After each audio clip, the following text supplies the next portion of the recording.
Decisions are something we make all the time. And I think a lot of us assume we make them in a fairly logical manner. But I've been interested and intrigued by it and reading some things.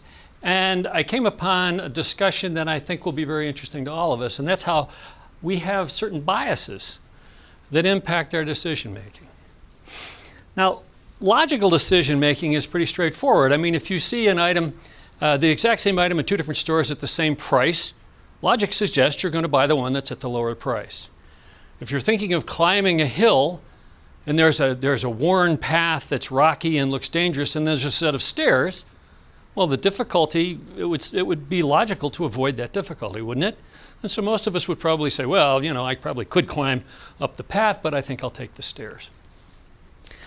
Now, that's all well and good, but you know what? Unfortunately, our behavior suggests some different things.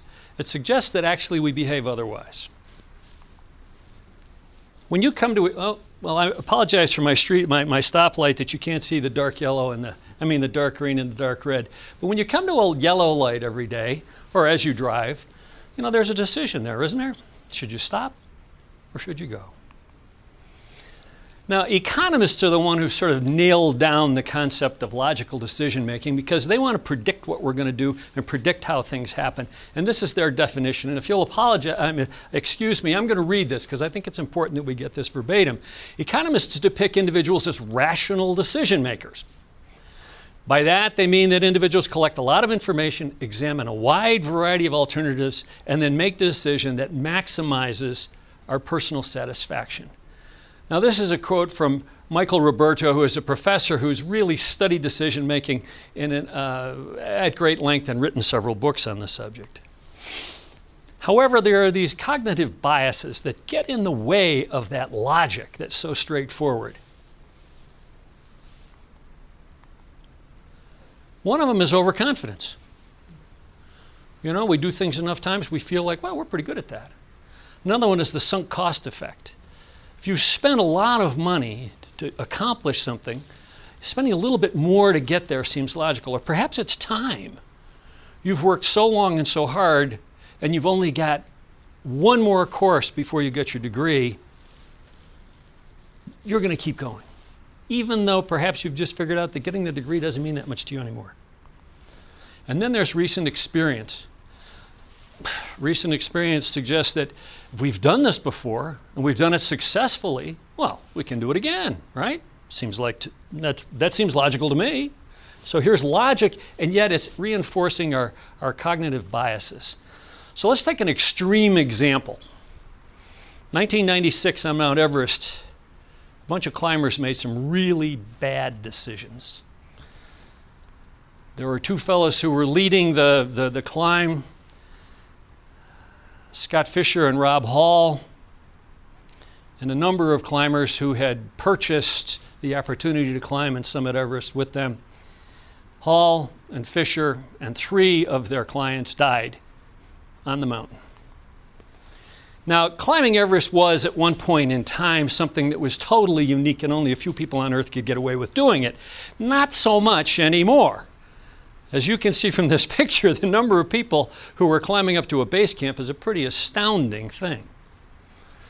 What happens is you have to camp at various camps up the mountain to acclimatize to get to the point where you can keep climbing. You got to get used to the oxygen levels, you got to get used to the physical strain and the cold and so forth. So as you go up, you start at 17,000 feet at the base below this picture, and you summit at 29,000 feet. Well, as you can see from this, at 8,000 meters, which is probably just a little under 29,000 feet, you really need oxygen. And if you don't have oxygen, you're probably not going to be able to keep going. And that may, in turn, cause you to die. Now, it's no small undertaking, even though a lot of people were up for doing this. There was a lot of training involved. People worked for months getting ready before they went to the site. And it takes approximately 2 months to climb Everest because it's full 6 or so weeks on the mountain getting used to things as you climb. So the decision that these team leaders had was a pretty simple one, right? Should we do it or should we not do it? Should we go or should we not go? Now, there's a climbing strategy, and that strategy says that to do this, the last climb is about 18 hours. And to do it, you start very early in the morning while it's still dark. And you climb and you climb and you climb with the intent of being at the summit at midday, 1 o'clock, 2 o'clock in the afternoon. You summit, you shake hands, you take pictures, you turn around and you start climbing down because you want to be down the mountain and back to your camp before nightfall. The second important factor is an underlying rule of climbing, in this case, that says if you're not there by 1 or 2 o'clock at the latest, it doesn't matter where you are, you better turn around and start down because you don't want to be coming down in the dark. Climbing up in the dark must be hard. Climbing down in the dark is significantly more dangerous. Well, there was a storm on the radar, but it wasn't really supposed to arrive for a little while. And there was a window, and that window was the chance for these two teams to summit. Let's start thinking now about the sunk cost. These people have been at this a long time. They really wanted to get up there. These guys were their hired guides to take them up the mountain. Well, the snow arrived before it was expected. It slowed everybody down. They didn't get to the summit, a number of them, until about 4 o'clock in the afternoon. When they turned around, obviously, they were already behind the curve. When the blizzard set in, they were unable to keep going. They were too high and ran out of oxygen.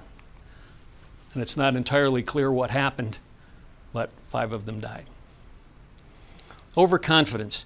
You know, these guides, they'd done this before. They'd done it a number of times before. In fact, one of them is quoted as saying to somebody, "Hey, buddy, listen, we've done this 39 times before. If you're not up for it," he said, I've done this with guys who aren't as well trained as you are.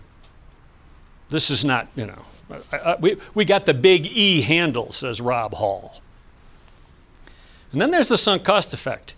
Even some of these clients, if they were told to turn around, and they were, had put so much time and energy into this. And, by the way, $65,000 a piece to be on this mountain, not just to pay the guides, but to pay for a lot of other things. They weren't going to be denied. They were so close. They were so close. They had to give it a shot. And finally, there's the recent experience. There hadn't been a storm that really kept people off the mountain for a long time. In the late 80s, for 3 years, no one summited because the weather was bad. However, lately, things had been good. These storms had blown over. They hadn't stopped anybody from climbing. So, it's been working for us. It's going to work again. Well, how about you and me when we see that yellow light? I'm going fast enough, right? I ought to be fine, and I'm practically there. I'm practically in the intersection, aren't I? I am. And I made it yesterday. I made it the last time. I'm going to be fine, aren't I? Or am I? Stop or go. When you see that yellow light, what are you going to do?